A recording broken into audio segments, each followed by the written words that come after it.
so I get to practice that. Hi, peeps. I'm sorry I am late. I had some internet trouble, and so we're going to talk about turquoise tonight. We are. And my internet might be a little bit weird and stuff. I'm sorry. I apologize right now. And we'll just get the show on the road. I'm a little bit flustered from it. Sorry. So welcome to a spiritual show. I'm Auriel Grace, and we're talking about turquoise tonight. All right. But first, I wanted to show a picture of this guy. This is Charles, and he is missing from the Warrenville area in Illinois, Chicago, Illinois. Charles has been missing for a week.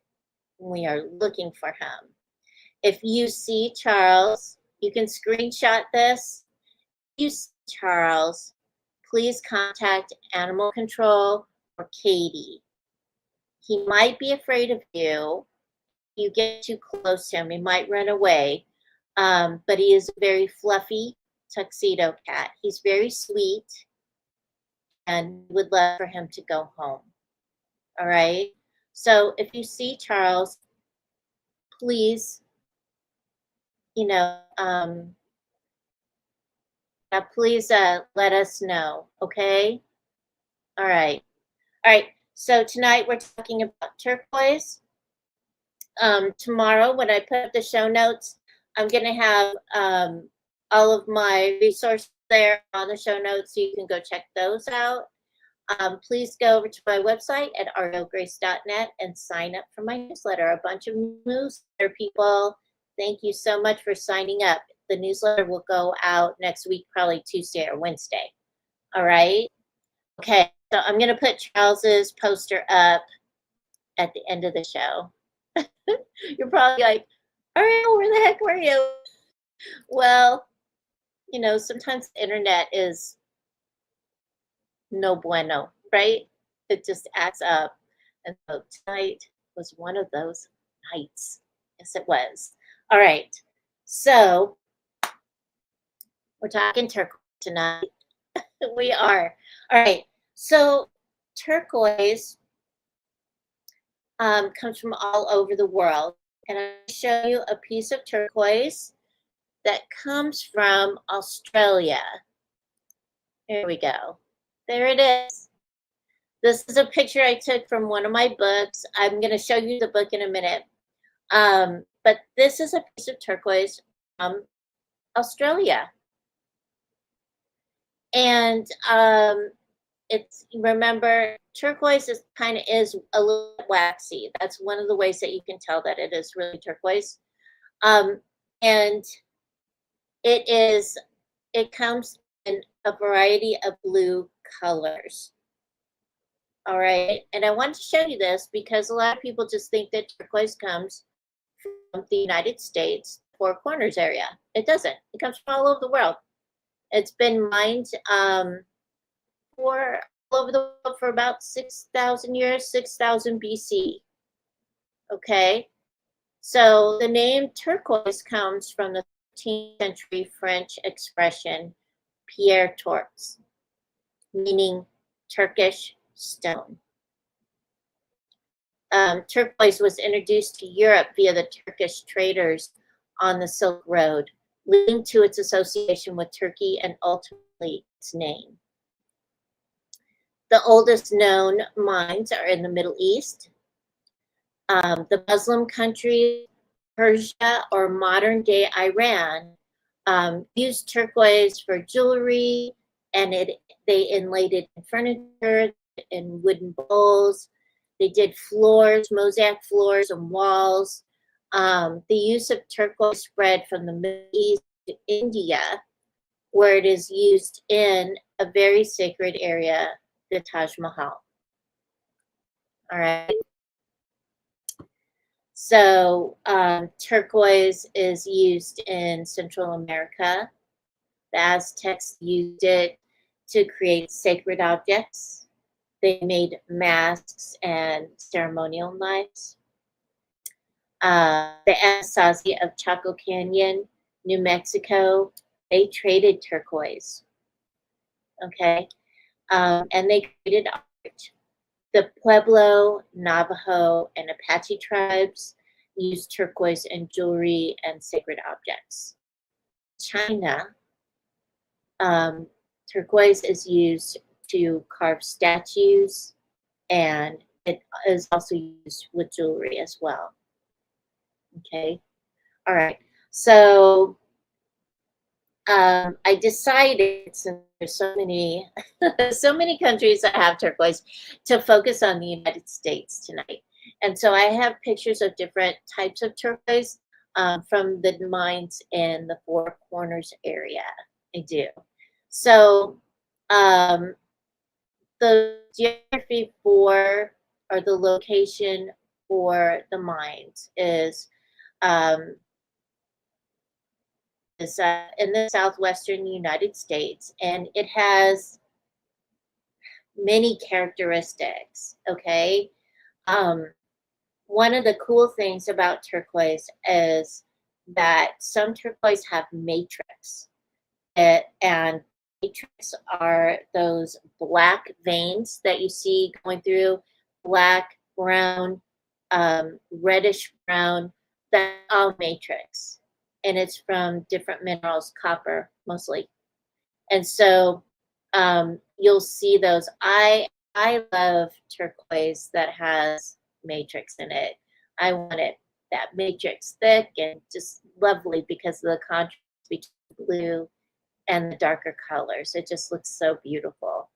So some of you may only like turquoise, like just blue turquoise, and we're going to be looking at the different kinds of turquoise from the mines here in the United States. All right. So, like I said, blue is the most prized color without anything on it. Everybody loves turquoise, just turquoise, just no matrix, nothing. So, American turquoise also comes in various shades, including green, yellow, red, and brown. All right? It does. So, some turquoise needs to be stabilized. And so what happens with the raw turquoise, they stabilize it by infusing epoxy resin in it to enhance the durability, because turquoise is a soft stone and it's a blue stone. So, and its color, all right? So the Kingman mine, they do that there a lot. So turquoise is easily obtained. It is. If you want high-grade turquoise, you're going to have to talk to a specialist or be referred to a shop that has high-grade turquoise. All right. So it isn't rare, but if you want a really good piece that you're going to take down and get to, your daughters, your children, you want to make sure you have a nice, durable piece that's glass, and that's probably in a really nice setting too.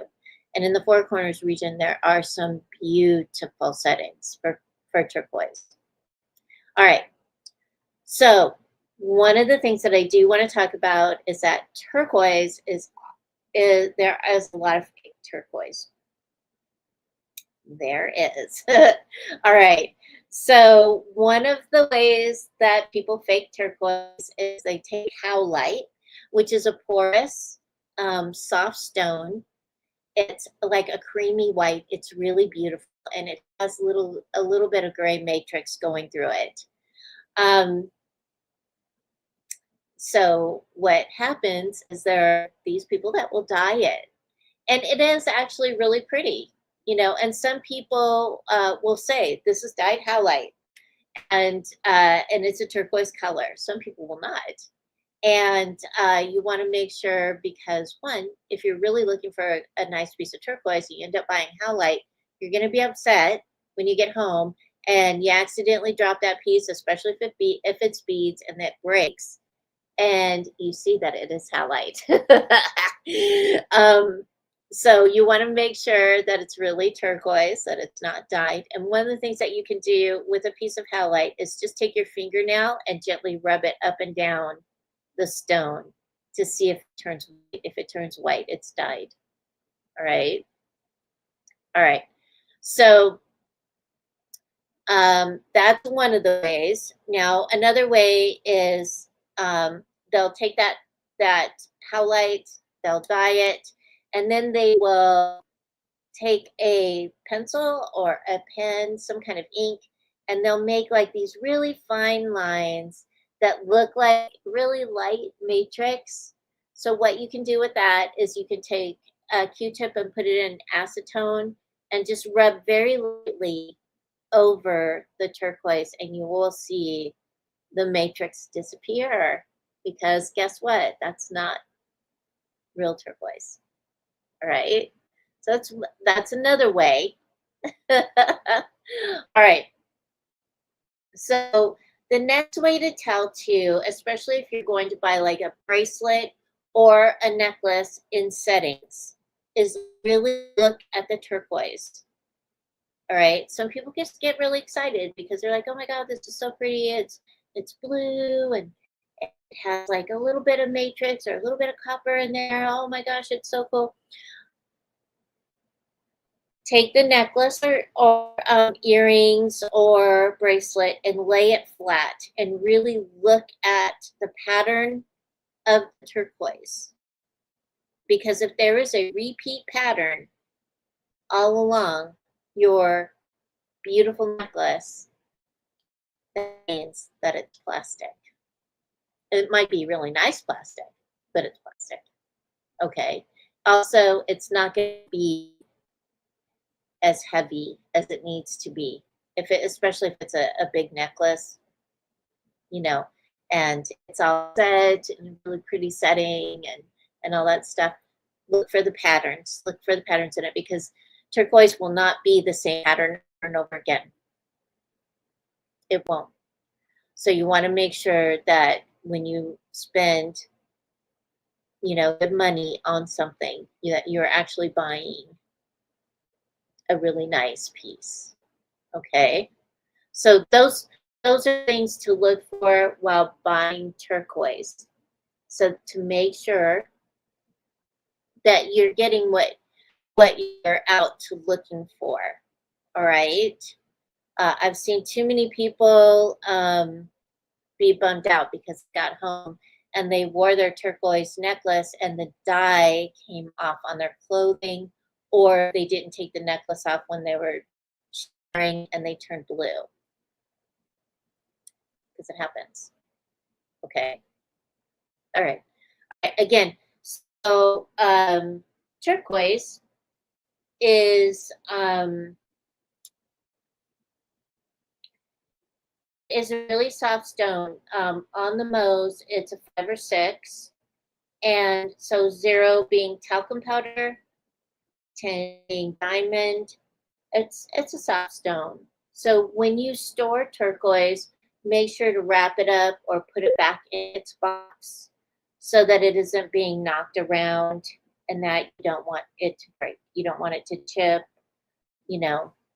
that's not good. All right. So really just make sure that it's in a soft place, a place where it's safe. Okay. So, all right. So I'm going to show you some pictures of turquoise. Now, I'm going to show you some pictures of turquoise that I like. I have either seen this type of turquoise, or I know people that have bought this turquoise to resell or own it. Okay, so these are the mines that I know of. This is the turquoise.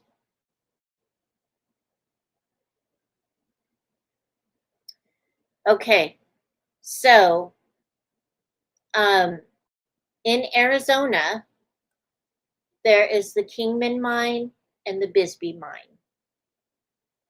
The Kingman mine has, look up there and look at those pretty colors. I know it's a small picture, I'm sorry.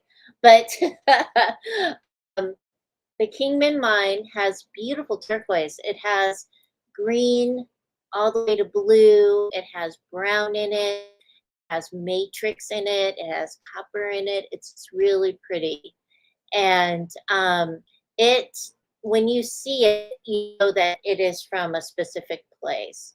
So this is the king. That is the Kingman mine turquoise. Once it's been, cut up, cut, formed, polished. And remember also the Kingman mine uses epoxy to stabilize their turquoise. All right. Because remember, it is a soft stone. All right. And then there's the Bisbee mine that's also in Arizona. And if you look at that turquoise, look how beautiful that is as well. It's light blue, sky blue, and going into darker blues. See the difference between the two? All right.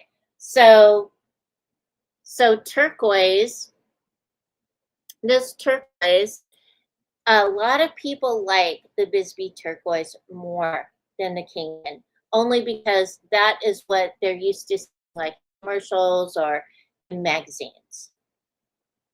All right. So those are the Arizona mines that I specifically know about. All right. In Nevada, all right, we have number 8, Gander Blue, Lone Mountain, and Royston. So the Royston and the Nevada Blue, which is Landon Blue, look at that turquoise. It is so dark, right? That is darker. There's a lot of matrix in that. It's really, really, really pretty. And then the Royston, which is, it has more lighter, kind of greenish blue with copper in it. It looks really pretty, right? I saw a copper bracelet out of this Royston turquoise in person. It was humongous. It was made for a guy, and it was huge and it was heavy, but it was freaking wow, amazing, amazing. It was very beautiful. So the Royston turquoise and the Nevada turquoise, both of them are in Nevada, or the Landon Blue. Both come from Nevada.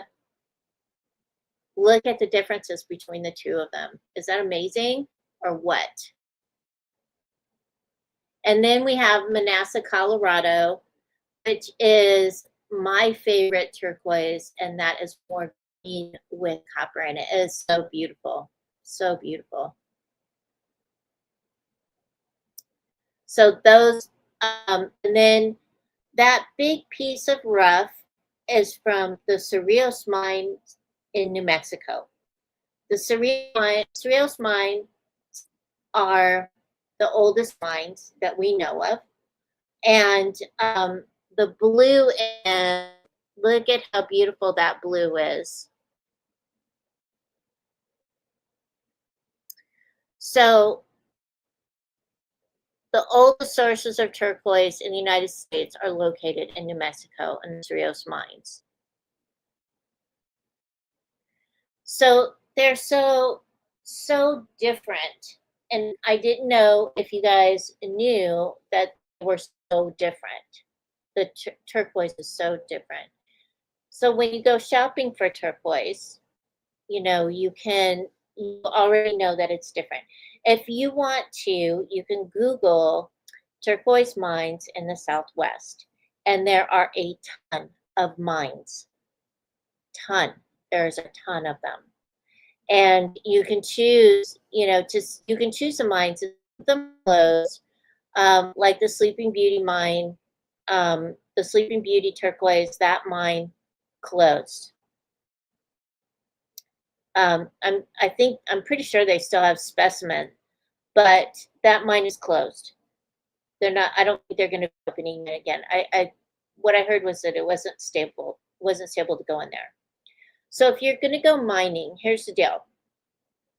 Make sure you go with somebody who knows what they're talking about, that knows what they're doing. There are several mines in the Southwest that you can go to. You can actually tour them. They have tours. Some of them have museums.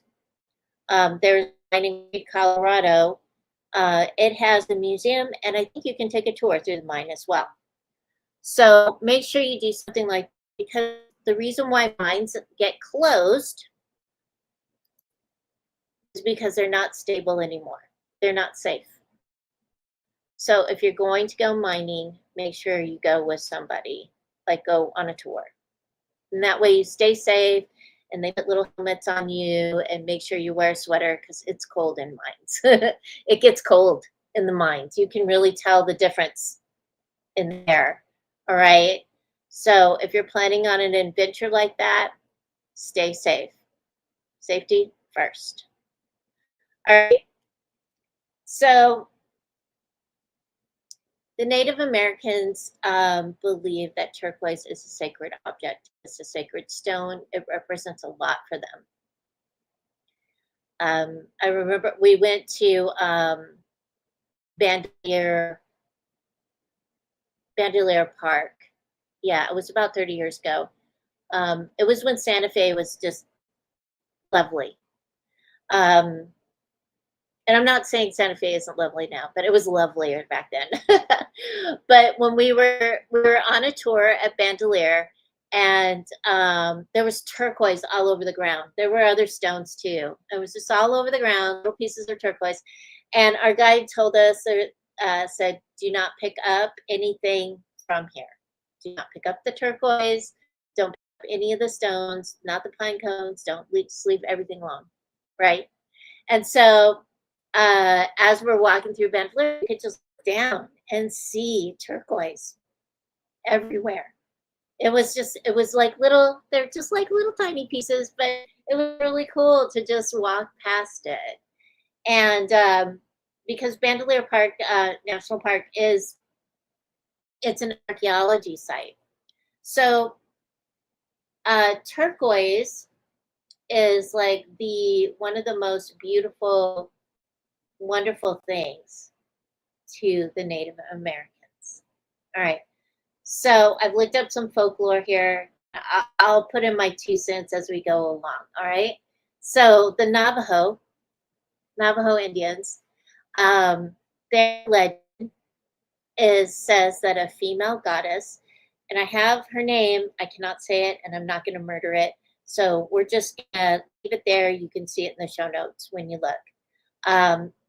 It's the symbol of creation, protection, and abundance. She appeared to the people as a drop of turquoise. And other legends, she is a goddess that lives in a turquoise house and wears turquoise jewelry. The Navajo used ground turquoise and coral to make sacred sand for mandalas to summon rain. All right. I got to witness a rain dance in Colorado. And there was a big fire in Durango, and we were really worried about it jumping a river. And so I think it was the Mountain Utes. They did a rain dance. And if you ever have the opportunity to witness a rain dance, wow, it is amazing. It really is. And so if you have an opportunity to witness something like that, you should. You should really see it and see, like, you can feel the energy, as they call the rain. It was awesome. All right. So with turquoise's blue and brown colors, the stone symbolizes the earth and sky coming together and joining as female and male energies. All right. So, and some Native Americans say that the turquoise represents earth, or sky, and water. So sky, water, and then with the brown matrix in it, earth.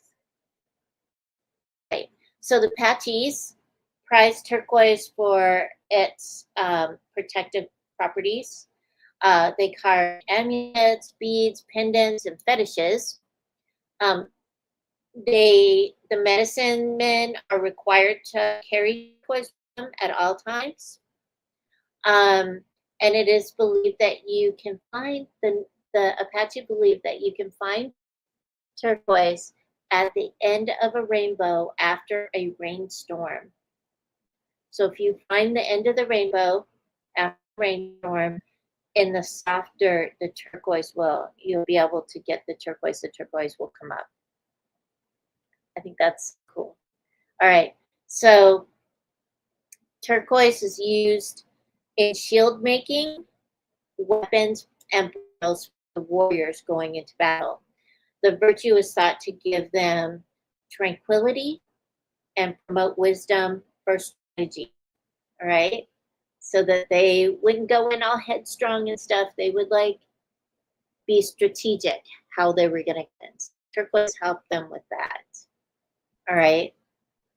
So one of the things that you can do with turquoise is, like I do with my traveling pendant, is take it, put it in your hand, and say the prayer before you put it on. If you're using turquoise for protection, say a prayer. Pray, hold it before you put it on. All right? You want to imbue the turquoise with that prayer energy. Right. So turquoise was used, yeah, okay. So other legends believe turquoise helped the user communicate and manifest wholeness through truth and love. All right. Okay. All right. So modern day beliefs of turquoise and its virtues. All right. So turquoise is a protection stone. All right. But you again take the turquoise in your hand and pray with it. Pray for protection before you put it on. All right. Okay. So, and it enables communication from the highest source of love. So, not just yakking, but but listening, comprehending, and understanding. Right? Yeah. All right. So, it supports the thymus chakra, and if you wear it over, if you place it over the thyroid or the thymus chakra, the heart, and the throat, it will help to stimulate this area so that it assists you. One, opens up your heart area. It stimulates it so that when you are speaking from a place of love and truth. And then you're also understanding love and truth. Okay. All right. So you can wear it. The best place to wear it actually as a pendant over the heart chakra or close to the throat. Okay. So it can assist you again with protection and also ease of communication through love. Right. Right. Okay. So that is, I know I went through this fast because I was having a hard time with the internet, and the internet's kind of patchy right now. So I know that when I was in the Four Corners area, and the people that I knew there, the Ute Mountain, the Ute Mountain Utes, the Navajo people that I had met. I also met some Pueblo people. They make they create beautiful jewelry and other things out of turquoise. It is theirs. It's, they just know how to create with it. They are true artisans. And so just seeing what they could do and seeing how they could do it was it truly was a privilege. And to understand how a little bit of how they use the stone. It is a thing that they use. All right. One of them told me a story. I think it was in an Arizona mine. It might have been an Arizona mine. The miners were down there mining silver, and they found all this turquoise down there, and they didn't know what to do with it. They didn't even know what turquoise was. And so they threw that turquoise out in a pile, and the Native Americans went down there and filled bucket loads of turquoise and brought it home. Because a lot of the Native Americans believe that you should find the turquoise. It should come to you rather than going and taking from the earth. And so something to consider when you're buying turquoise jewelry. I found that the best places to see turquoise is if you are in the Four Corners area. All the side places that you'll see on the highways, especially around Shiprock, New Mexico, and Arizona. Usually there are places where you can pull off to the side. There is a place to eat, Navajo tacos, gas, and then there's also a gift shop. Those places, those side road places, those are the best places to buy turquoise, real turquoise made from real artisans that really treat it in a good way. Okay, so if you want that, if you're in the Four Corners area and you want turquoise, go to those places. If you want to go to a mine, see what mines are open for tourists so that you can go see a mine. You can always go to the different mines because usually, like I'm pretty sure Kingman mine has a gift shop, and I think Bisbee does too. So you can go in and look and be at the place, the source it came from. All right. All right. So that's what I have to say about turquoise. It's a lovely stone. Please don't take advantage of it, and make sure that you are not taken advantage of. Okay. Okay. So I wanted to show you Charles's picture one more time because we are really looking for him. We want him to come home. There he is. So if you see Charles is from the Warrenville area in Illinois, up in the Chicagoland area. Please call the animals control or text Katie, and that way we can bring Charles home. Okay, he's been missing for a week, and the family really miss him. And so please, if you see him, let them know. He might run away from you because he might get startled. Okay? Okay. So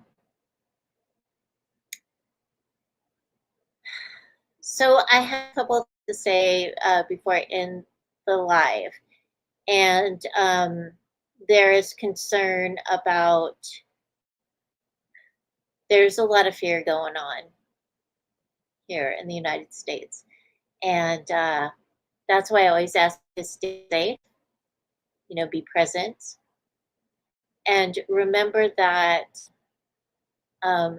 making decisions from a place of love is best. Violence is never going to solve anything. Please. If you feel like you're getting frustrated or irritated, back off and rethink. Do not do anything that doesn't serve the whole. Okay? make sure to do things through a place of love. Because nobody deserves to be hurt because of their beliefs.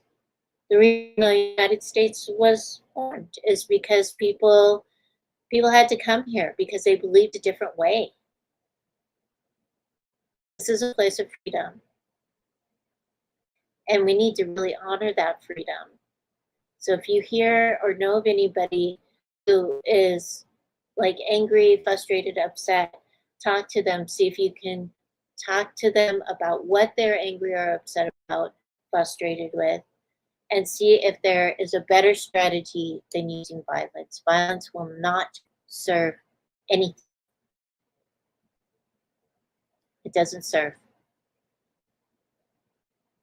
So please make sure to stay safe, make good decisions, have a beautiful week, and remember, keep your heart open and aligned with the energy of love.